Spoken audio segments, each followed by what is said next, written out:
कानून बेहतर करने का रास्ता, यूथनेशिया की तुम्हारी अपील को कानून में बदलाव लाने की। चेस जरूर खेलता।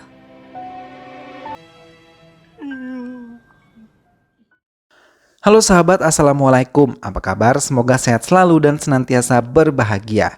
Terima kasih sudah subscribe dan selalu setia menyimak video-video SLMT-TV. Semoga Tuhan Yang Maha Kuasa selalu memberikan rezeki yang berlimpah ruah dan juga berkah untuk sahabat-sahabat semua. SLMT-TV kembali hadir menemani waktu bersantai sahabat dengan alur cerita film-film pilihan. Kali ini SLMT-TV menghadirkan sebuah alur cerita dari film yang berjudul Salam Venky. Thank you so much doctor Shekhar, आप वेंकटेश का कई सालों से इलाज कर रहे हैं। वेंकटेश की कंडीशन हर पल बिगड़ती जाती है, बिगड़ रही है। नहीं, मेरा बेटा डिप्रेस नहीं है। Dan tanpa perlu berlama lagi, langsung saja kita simak. Ini dia alur cerita filmnya.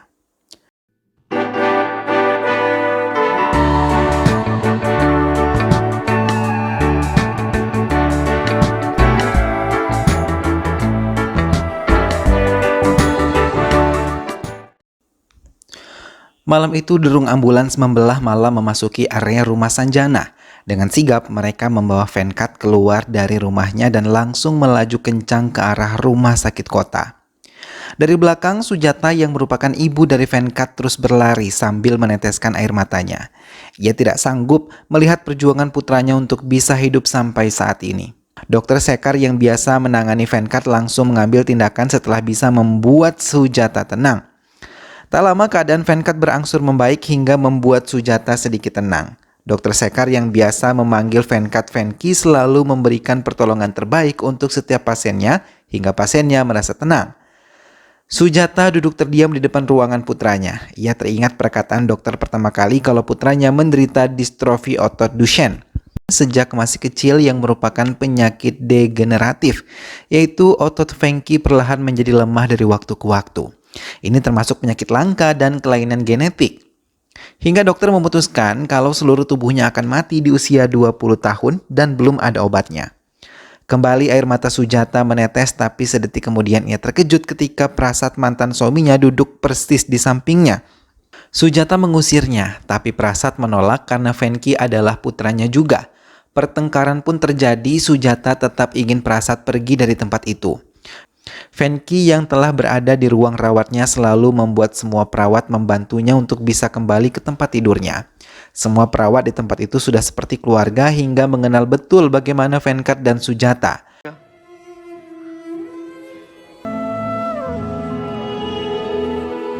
Tak lama Putri Sujata datang dan mencoba menanyakan keadaan Venky. Tapi ia malah berlari meninggalkannya yang datang beserta dua saudara lainnya. Nanda yang merupakan keluarga Venky mencoba mengetahui kebenaran tentang penyakit Venky karena ia tidak bisa melihat semua yang ada di sekitarnya. Kebutaan yang memaksanya meraba untuk mengetahui apa yang terjadi pada Venky. Hingga ia benar-benar terkejut ketika tahu Venky tidak dalam keadaan baik-baik saja. Venky menangis dan mengatakan ia hanya mau menghabiskan waktu sisa terakhir hidupnya bersama ibunya di asrama untuk melihat matahari tenggelam bersamanya dan mendonorkan seluruh organ tubuhnya untuk orang-orang yang membutuhkan. Namun ibunya menolak. Sujata menceritakan pada putrinya dan guru Venky tentang keinginan Venky.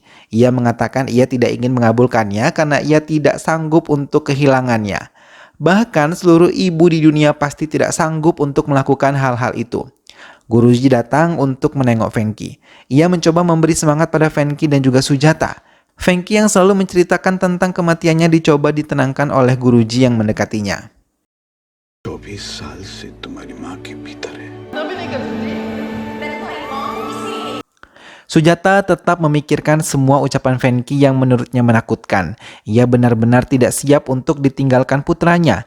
Bahkan saat Venky tertidur, ia pun tidak sanggup melihatnya. Ia takut malaikat bisa mengambil nyawanya kapanpun.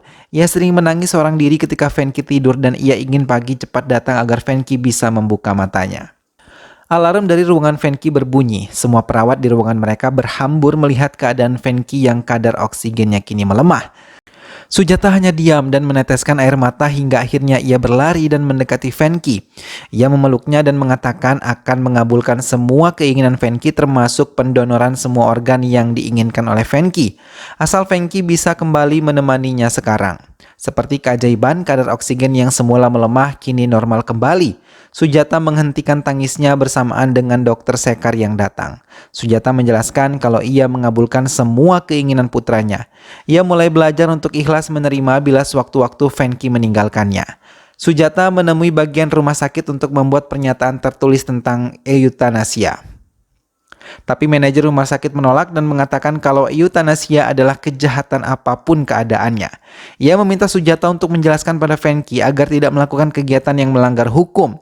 Namun Sujata mencoba membela keinginan putranya dan tidak menganggap itu kejahatan.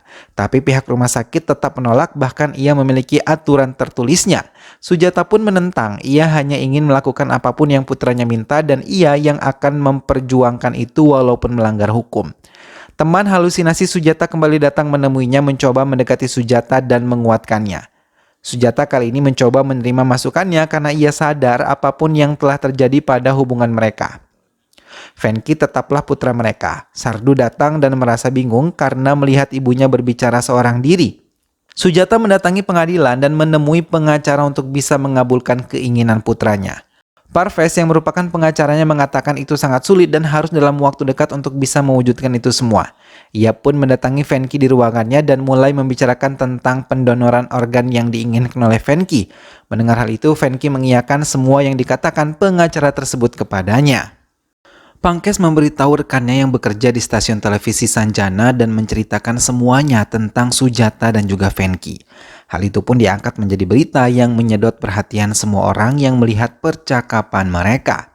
Pangkes beralasan Sujata dan Venky bisa menyelamatkan banyak nyawa dan ia meminta dukungan agar bisa melakukan euthanasia. Venky dan Sujata yang melihat pemberitaan itu tersenyum bahagia. Keinginan Sujata yang ingin mendapatkan dukungan dari masyarakat menjadi kenyataan karena beberapa keluarga pasien yang menderita penyakit parah langsung meminta agar mereka bisa menerima organ-organ yang nantinya bisa didonorkan. Produser acara tersebut pun meminta timnya untuk bisa melakukan voting dan menentukan suara terbanyak dari keinginan Sujata dan juga Venky. Sekar memberitahu keadaan Venky sekarang. Sujata kembali ke ruang rawat putranya dan ia memandangi wajah putranya sambil teringat kegiatan yang dulu sering mereka lakukan. Ia sadar Venky sangat pintar dan mau belajar walaupun ia menderita sakit parah sekalipun. Parvez dan Sanjana mendatangi ruangan Venky untuk bisa mewawancarainya secara langsung. Tapi Sanjana yang melihat keadaan Venky sudah tidak bisa lagi berbicara membuatnya diam dan mencoba menahan air matanya agar tidak tumpah. Sanjana benar-benar sangat terharu, terlebih melihat kekuatan pada Sujata yang setia mendampingi Venky yang malah membuatnya terhibur walau keadaannya tidak baik. Acara talk show pun diadakan dengan mengundang menteri untuk mendapatkan dukungan kalau euthanasia bisa dilakukan karena mereka mendapatkan polling setuju lebih tinggi dibandingkan polling menolak dari masyarakat. Mau tidak mau menteri harus menemui langsung manajer rumah sakit dan menghadiri persidangan yang akan digelar. Sudra datang membawa surat dari menteri kalau besok menteri akan datang berkunjung. Venky yang mendengar hal itu merasa senang, begitupun Sujata. Ia langsung membaca suratnya sambil memandang wajah putranya. Tak lama Prasa tiba, tapi kali ini Venky tidak mau melihatnya. Sadru mencoba membawa ayahnya keluar dari ruangan itu hingga membuat ayahnya kesal dan pergi meninggalkan rumah sakit. Ia sadar tidak diterima di rumah sakit. Sadru menceritakan kekesalannya terhadap ayahnya kepada Sekar. Ia menceritakan kalau dulu ayahnya menolak membiayai biaya pengobatan Venky. Bahkan dengan kejamnya ia mengatakan kalau Venky adalah investasi mati. Sujata benar-benar merasa terhina putranya mendapatkan perlakuan seperti itu dari ayahnya sendiri, yang seharusnya memberikan kekuatan dan semangat agar Venky bisa sembuh. Hingga sejak saat itu Sujat pergi membawa Venky dan meninggalkan dirinya. Venky yang ditemui komite dari Menteri Kesehatan menulis dengan sadar kalau ia ingin melakukan euthanasia sebagai keinginan terakhirnya. Sujata mencoba tegar mengungkap bahasa isyarat yang diungkapkan putranya terhadap orang-orang komite tersebut. Bahkan sekuat tenaga ia harus menahan air matanya untuk tidak tumpah. Komite menteri dan pejabat pemerintahan mulai menggodok semua keinginan Venky untuk bisa diterima oleh umum dan tidak menentang hukum saat di pengadilan. Rekan Parvez mencoba menyadarkan Parvez kalau misi yang ia bawa kali ini mustahil bisa menang di pengadilan. Tapi Parvez tetap yakin ia bisa menang di pengadilan dan mendapatkan izin dari pengadilan untuk mengabulkan keinginan Venky. Sanjana mulai menyiarkan secara langsung persidangan eutanasia agar bisa disaksikan oleh semua masyarakat luas. Parvez sendiri mulai memainkan perannya. Ia berusaha meyakinkan hakim tentang tindakan yang ia lakukan sekarang. और यही इस अपील का मकसद है। Sujata yang datang ke pengadilan mencoba tenang, tapi Nyonya Kumar yang merupakan lawan Parvez mematahkan semua argumen yang disampaikan oleh Parvez. Bahkan ia menyinggung Sujata kalau ia sengaja menjual penyakit putranya dan organ-organ putranya untuk mendapatkan donasi. Hal itu membuat Sujata bangkit dan membela diri. Ia tidak menyangka pengacara bisa memiliki pikiran picik seperti itu. Sujata diperingatkan oleh hakim untuk bisa mengendalikan dirinya. Tapi Sujata terus meracau dan meminta keadilan serta mengatakan semua yang dikatakan oleh Nyonya Kumar tersebut adalah salah. Hingga hakim memutuskan untuk mengeluarkan Sujata bila ia tidak bisa mengendalikan diri. Parvez mencoba menenangkan Sujata beserta Sadru. Parvez mencoba mematahkan argumen Kumar yang memanggil saksi untuk bisa menguatkan alibinya. Ia memanggil Dr. Shekhar dan menanyakan tentang keadaan detail Venky dan menanyakan tentang detail kapan Venky meninggal dunia. Nyonya Kumar mengatakan pendapatnya bila eutanasia ini diizinkan dan suatu hari Venky tewas dengan kematian yang tidak wajar, maka ini bisa disebut sebagai pembunuhan. Shekhar mencoba membela dirinya dan mengatakan Venkates, nama lengkap Venky, memang pasti meninggal dunia karena penyakit kronis yang dideritanya. Tapi Nyonya Kumar terus menelanjangi kesalahan Venky mulai dari trauma emosionalnya dengan ayahnya hingga kesulitan ekonomi dan kemungkinan Venky mengalami depresi karena tekanan eutanasia yang diinginkan Sujata. Karena Venky berumur 24 tahun tidak mungkin memiliki keinginan eutanasia. Lagi, Sujata berdiri dan mencoba membela dirinya dan putranya. Hakim pun memutuskan menunda persidangan dan membawa pengacara tersebut ke dalam ruangannya. Kumar mengatakan ia tidak yakin kalau Venky mengalami depresi dan tidak penting untuk mencari tahu. Ia hanya mau menyelesaikan persidangan ini dengan cepat karena menurutnya persidangan ini menghabiskan waktu. Parvez pun ditantang oleh hakim untuk membuktikan siapa Venky sebenarnya. Parvez menyanggupinya dan meminta 48 jam untuk bisa membuktikan semuanya.